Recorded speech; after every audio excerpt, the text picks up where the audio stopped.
Bonsoir coach. Fin de parcours pour les champions en titre. Petit bilan de votre compétition s'il vous plaît. Un échec, tout simplement. Un mot.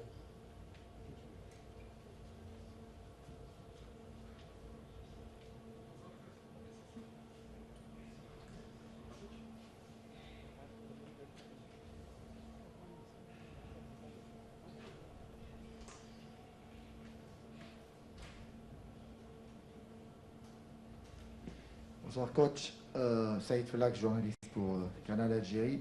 Évidemment la déception est grande. On imagine votre frustration, vous qui aimez comme chaque fois gagner, mais c'est ça le football aussi. Il arrive où on peut perdre aussi comme aujourd'hui et comme lors de ce tournoi. C'est difficile à tête reposée, peut-être vous n'êtes pas encore... la déception n'est pas encore passée, mais j'aimerais rapidement, pas les raisons de l'échec, mais comment expliquer cette élimination dès le premier tour à l'Algérie avec toute son armada offensive qui peine à marquer et qui termine cette CAN à la dernière place malheureusement. Vous l'avez dit, difficile de faire une analyse rationnelle. Tout de suite après une aussi grande déception, on avait à cœur sur ce match-là et de rattraper un petit peu, au moins d'un point de vue comptable, si ce n'est en plus la manière de dire qu'on est présent dans cette compète et qu'elle commence aujourd'hui, chose qu'on n'a pas pu faire. À partir du moment où, depuis le début du tournoi, on ne concrétise pas nos occasions, le doute peut-être s'est installé. Les situations étaient toujours là, aujourd'hui un peu moins, contre la Côte d'Ivoire. Jamais pu marquer. Même les pénaltys, on a du mal à les marquer. Donc, là, on ne s'est pas montré à la hauteur de la compétition, tout simplement.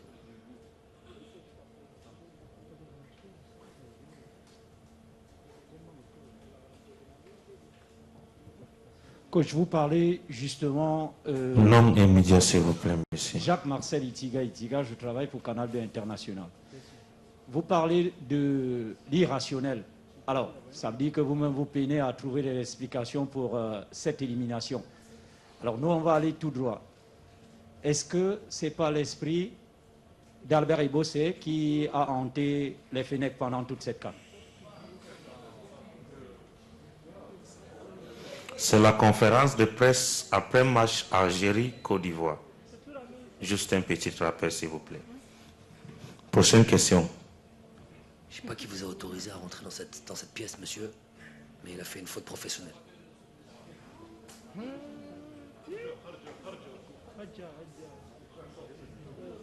Bonsoir coach. Bonsoir coach. Bonsoir coach. Kahoul Chouaib, journaliste Al-Khabar, journal Al-Khabar. On ne va pas remettre en cause tout ce que vous avez fait pour l'équipe d'Algérie. Mais je vais terminer la fin. On ne va pas remettre en cause tout ce que vous avez fait pour l'équipe d'Algérie depuis 2018, mais vous n'êtes pas pour autant exempt de tout reproche.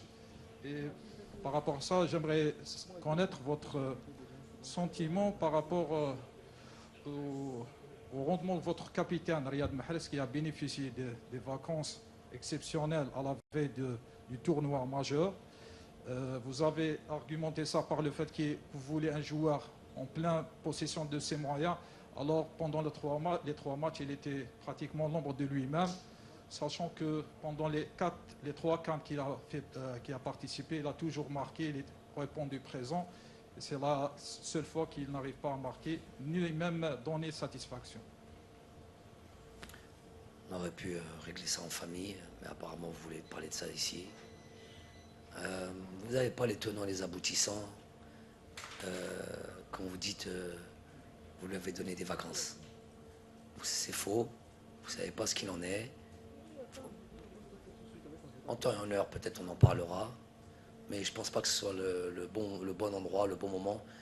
Sbor shouya, khoya, et va pas pointer déjà ton joueur qui vous a fait tant de bonheur, qui vous a donné tant de bonheur, et qu'aujourd'hui, là où ça va mal, commencez à pointer du doigt, ou lui, ou moi. Donc vous aurez voulu quoi? Que je mette Riyad Mahrez sur le banc de touche? Ça, par exemple? Changement. Ok, ben j'ai pas changé. J'ai laissé Riyad Mahrez jouer. Le joueur qui vous a donné tant de bonheur, je le répète. J'assume ce choix-là. Quand vous dites parler de vacances, vous êtes au minimum pas bien informé, au pire un peu malhonnête, parce que ça n'a rien à voir. Ouais, à ce point-là, ouais, à ce point-là. Donc on a perdu, on s'est pas qualifié parce que Riyad était en vacances. Ça a été incroyable. صالح فيصل ال24 نيوز. شكرا للمدرب وجمال الماضي وللمنتخب الوطني الجزائري على كل ما قدمه طيلة السنوات الأخيرة. من الصعب في إفريقيا الفوز بكأسين متتاليتين. هذا الشيء شفناه بسنة 90. المنتخب الجزائري كان حاز على الكأس، بسنة 92 خرج من الدور الأول. الأمر معروف في إفريقيا واللعنة متواصلة إن صح التعبير. هل نقدر نقول اليوم انه جمال بالماضي طوى صفحه كاس افريقيا وبدا يفكر في اللقاء الفاصل المؤهل لنهائيات كاس العالم؟ شكرا. لا خويا ماهيش نخمم، انا كنت مركز 100% على هذا كاس افريقيا. كان اون ايتي لي ديتونتور دو سو تيتر لا، درنا كل التركيز تاعنا وكل عامل في toute la préparation في هذا الكاس، ولكن nous n'avons pas obtenu ce qu'on était venu chercher. فشلنا نجمو نقولوها، on ne faut pas avoir peur de dire le mot, c'est un échec total. ولكن demain il fera jour. On analysera نخمو مليح على المستقبل تاع الفريق الوطني والأحسن الفريق الوطني. Le plus important c'est pas les personnes, le plus important c'est l'équipe nationale avant tout, et ceux qui seront le plus à même de la représenter et d'aider à faire en sorte qu'elle على كل حال. là on parle de تصفية كأس العالم, qu'elle se qualifie pour كأس العالم 2022. بس عملنا on aura le temps d'analyser ça وكل واحد يدير مسؤوليته. Satish Shaker, Empowers Magazine. First of all, I would like to congratulate you on your unbeaten run of 4 years and everything you have done for African football. But you have lost today. What do you take from this loss that into the World Cup qualification that you can gain from this defeat, but can it be the beginning of a new cycle for Algerian football? It's a good question, but sorry to say that it's too early to think about what we gain, what we will, how we will use this loss or this competition, or this competition that we failed already. We can say that it's too early. Of course, we will take the time to analyze what was wrong, what we have to improve absolutely and very fast, because the qualification of World Cup will come fast as well. So today is too soon. I have already, of course, some idea. I have some formations about what we didn't make good, what we could make better. Of course, obviously, there is a lot of things that we could make better, but now it's too soon to say. Oui, bonjour Jabel, Hervé Penaud du journal L'Équipe. Bonjour Hervé. Bon, félicitations pour tout le parcours précédent. Hein. Et j'ai une question, j'aimerais savoir, j'ai eu la sensation moi, sur les 3 matchs que physiquement vous aviez un petit peu de difficulté. Alors quand on voit effectivement le temps qu'il faisait, l'humidité, on peut le comprendre. Est-ce que tu te dis que peut-être de ce côté-là, la préparation n'a pas été réussie comme tu aurais aimé? La préparation, elle était pour toutes les équipes un peu chaotique. Rappelez-vous que, mais je dis c'est pour toutes les équipes, chacun sa manière de se préparer. On nous dit 2 jours ou 3 jours avant la date FIFA que finalement au lieu du rassemblement pour le 27 décembre, on s'est repoussé au 3 janvier, ce qui nous fait rater pas mal de choses. On annule ce premier match amical contre la Gambie. Il y a beaucoup de joueurs covidés qui s'entraînent pas, qui restent dans les chambres, qui restent en confinement, chose qu'on n'a peut-être pas, que certains ignorent. On n'a jamais voulu trop donner de noms, ça devient compliqué derrière ça. Si on dit, on a fait un peu de la rétention d'informations, parce qu'après ça rentre dans une machine infernale à partir du moment où on sait qu'un joueur est covidé. C'est pas qu'on a caché ça, les gens savent, mais bon, après... ça devient très compliqué, la préparation est très très compliquée, mais bon, on va pas se cacher derrière ça. On a développé beaucoup d'efforts aussi pour essayer de... Vous savez, quand on démarre des matchs, on a des situations qu'on marque, il y a une gestion du match qui se fait automatiquement et qui peut te permettre d'être plus tranquille. Rappelons-nous, en 2019, le fait de gagner ces 2 premiers matchs, on a pu donner 3e match, on a donné carrément une autre équipe. On a changé à part, je crois, Ismaël Benasser. On avait changé à 100% l'équipe. Donc c'était vraiment un truc où c'était bien équilibré. On avait la possibilité vraiment de gérer les temps de jeu. À partir du moment où on ne marque pas de but, on commence à développer beaucoup d'énergie, perdre beaucoup d'énergie.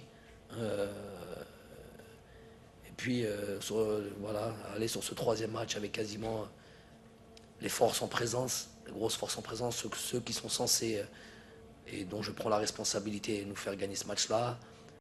Contrairement à peut-être une éventuelle turnover qu'on aurait pu faire pour donner un peu à tout le monde un certain temps de jeu.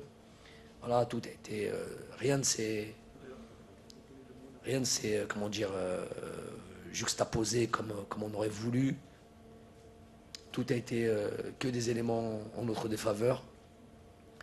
J'en passe des vertes et des pas mûres. D'autres, on va taire ça, on n'est pas là pour la polémique, mais bon, des choses qu'on a déjà évoquées, je ne vais pas en parler maintenant, ça serait pas judicieux, on va dire. C'est pas de ça dont j'ai envie de dire, mais voilà, donc peut-être, ouais, un manque de fraîcheur dû à beaucoup de choses.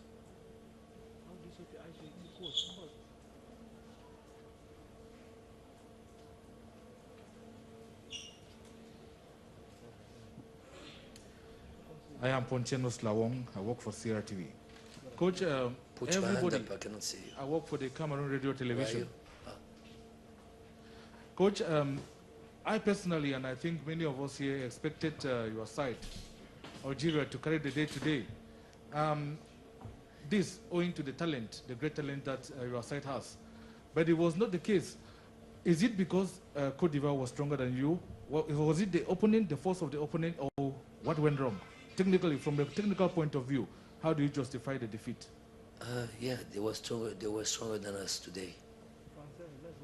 So you ask your question, then you don't listen. Yeah, you are taking your phone. Okay, so are you ready to record? Okay, so as I said, today they were better than us. Today they gave more than us. They were efficient. We touched the post in the first goal. We touched the post, then the same time they attack and they scored a goal. They were more clinical than us in the box, but it was our problem during all the competition. And if against Ivory Coast, you start to miss action, you miss opportunities, and then they score. The second goal was set pieces. So second goal, then it became very, very, very difficult. We had to we had to find a solution to come back in the game. So we choose to put another striker. But when you put another striker against Ivory Coast, it's not like you put another striker against Sierra Leone or Guinea Equatorial or other teams. With all the respect that I have towards these teams, they will use. Then you will miss one player in the midfield. Then they will use that as, this is why how we start to see the counter-attack or the fast attack that they had, and they create a lot of 2-3 situation, very difficult situation because of that, because we were one player less because we had to take a risk. So it's things behind things wrong, behind things wrong, and this is how I justify it. But the loss, in general, they were better than us today. Salam alaikum. Ardouane Annan, Hadaf TV. Coach, à 2 mois d'une double confrontation qualificative au mondial, est-ce qu'on est en crise? Quelles sont les solutions, les choses à améliorer pour faire redémarrer la machine, Inch'Allah? Tu peux comprendre que tout de suite, là, 45 minutes après le match, il est difficile d'exposer ce qui n'a pas été, on en a déjà parlé, de dire qu'on est en crise. Je ne sais pas si c'est le bon mot. On a échoué, ça c'est sûr et certain. L'équipe est déçue, abattue, peut-être sûrement dans le doute. Quelque chose qu'on n'avait pas l'habitude d'avoir. Perdre, c'était quelque chose qu'on ne connaissait pas. On n'a jamais perdu.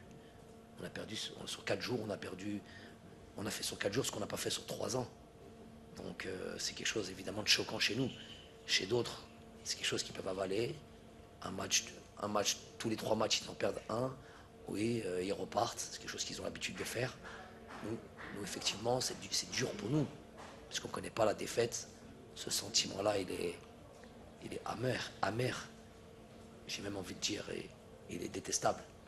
Quelque chose moi, pour moi, c'est quelque chose qui me tue de l'intérieur. Ce qui fait... Voilà, mais maintenant, de dire maintenant, pour le match au mois de mars,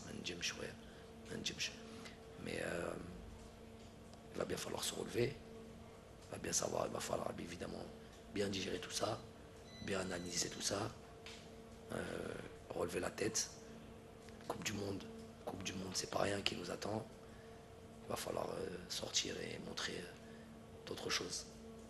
Thank you very much, Coach Jamel Belmadi. Good luck to you and your team in the World Cup qualifiers. Thank you. See you soon in the big stage.